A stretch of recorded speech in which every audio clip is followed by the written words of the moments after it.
Hi everyone, welcome to Nasa and Sana vlogs. ఈరోజు మీకు చిన్నపిల్లలకి కానీ పెద్దవాళ్ళకి కానీ ఎంతో రుచికరంగా ఇష్టంగా తినే ఈజీగా చేసుకునే లడ్డు ఏంటో చూపిస్తాను. అదే గోధుమ పిండి లడ్డు. దానికోసం పెద్దగా ఐటమ్స్ కూడా అవసరం ఉండదు. ఇంట్లో మనకి 2-3 ఐటమ్స్ ఉంటే సరిపోతుంది.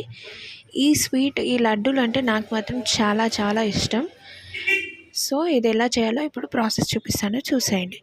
ముందుగా బాండి పెట్టి అందులో నెయ్యి వేసి మనకి గోధుమ పిండి ఎంత కావాలో అంత వేసుకొని కొంచెం ఫ్రై చేసుకోవాలి. ఒక 5-6 మినిట్స్ ఫ్రై చేసుకుంటే మనకి గోధుమ పిండి అనేది కలర్ అనేది చేంజ్ అవుతుంది.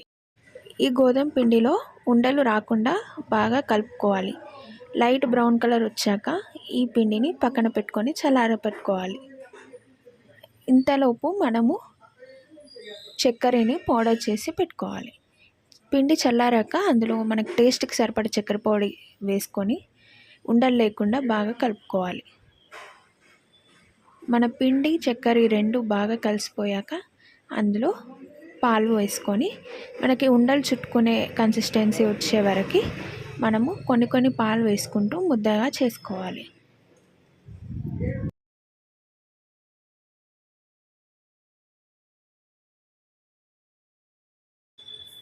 ఇలా చేసుకున్న పెద్ద ముద్దని తీసుకొని చిన్నగా లడ్డూలు చేసి చుట్టుకుంటే మన గోధుమ పిండి లడ్డూలు రెడీ అయిపోతాయి. మీరు మా ఛానల్ని లైక్, షేర్ అండ్ సబ్స్క్రైబ్ చేసుకోండి. Thank you.